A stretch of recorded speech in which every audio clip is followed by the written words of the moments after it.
Breaking news micro finance మోసం విషయంలో తనకు సంబంధం లేదంటూ సింగర్ మంగ్లీ మరో వీడియో విడుదల చేశారు. మైక్రో ఫైనాన్స్ అనే పదమే తనకు తెలియదన్నారు. ఈ కేసుతో ఎలాంటి సంబంధం లేదన్నారు. రమావత్ మధును కమ్యూనిటీ ప్రోగ్రాంలో కలిసిన మాట వాస్తవమేనన్నారు.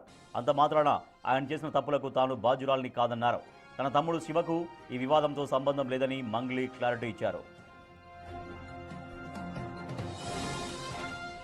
చీటింగ్ విషయంలో తన పేరు వాడుతున్నాడని తెలిసి స్వయంగా మధుపై ఫిర్యాదు చేశానన్నారు.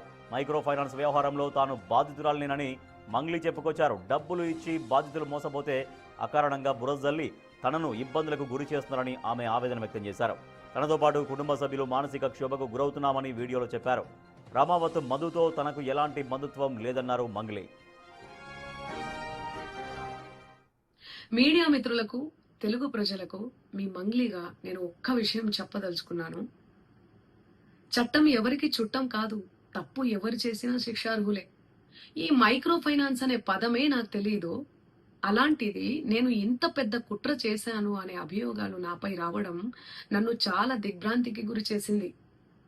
నన్ను ఆదరిస్తున్న తెలుగు కుటుంబ సభ్యులకు మళ్ళీ చెప్తున్నా, మీ మంగ్లీ ఎలాంటి తప్పు చేయలేదు. ఈ కేసుకు నాకు ఎలాంటి సంబంధము లేదు. అబద్ధాన్ని అబద్ధమని చెప్పి ఇంత గొంతు చింపుకొని చెప్తున్నా కూడా నాపై బురద చల్లడము ఆగడమే లేదు. అందుకే ప్రతి చేతిలో ఉన్న మొబైల్కు, రిమోట్కు నా మొర చెప్పుకుంటున్నాను. చట్టాన్ని గౌరవించే పౌరురాలిగా బాధితులకు న్యాయం జరిగేందుకు, దర్యాప్తు అధికారులకు సహకరించేందుకు నేను సిద్ధంగా ఉన్నానని మీకు విజ్ఞప్తి చేసుకుంటున్నాను. మంగ్లీ ఎలాంటి తప్పు చేయలేదు, చేయదు కూడా. ఈ మైక్రో ఫైనాన్స్ కేసు చీటింగ్ కంపెనీకి డబ్బులు వసూలు చేసిన వివాదంలో నాకు ఎలాంటి సంబంధం కూడా లేదు. మధు నాయక్ ను మా కమ్యూనిటీ ప్రోగ్రామ్ లో భాగంగా నన్ను, నా తమ్ముడు శివను కలిసిన మాట వాస్తవమే. కానీ అతను చేసే వ్యాపార వ్యవహారాలు, అతని వ్యక్తిగత జీవితానికి సంబంధించినటువంటి సమాచారంపై నాకు ఎలాంటి అవగాహన లేదు.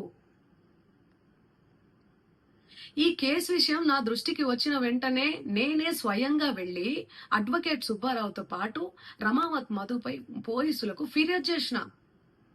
తప్పు చేసిన రమావత్ మధు అండ్ గ్యాంగ్ పై ఖచ్చితంగా చర్యలు తీసుకోవాల్సిందే. బాధితులకు న్యాయం చేయాల్సిందే.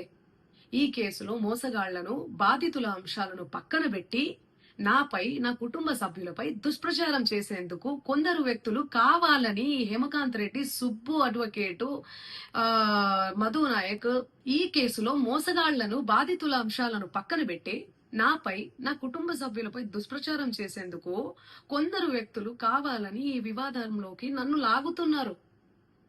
నిజానికి ఈ మైక్రో ఫైనాన్స్ అనే వ్యవహారంలో నష్టపోయింది బాధితులతో పాటు నేను కూడా ఒక బాధితురాలనే. వాళ్ళు అమాయకులు డబ్బులు పోగొట్టుకున్నారు. నేను పేరుని నష్టపోయాను.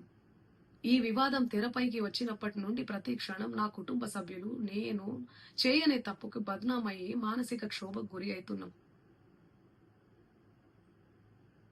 సో దయచేసి ఆలోచించండి అందరూ.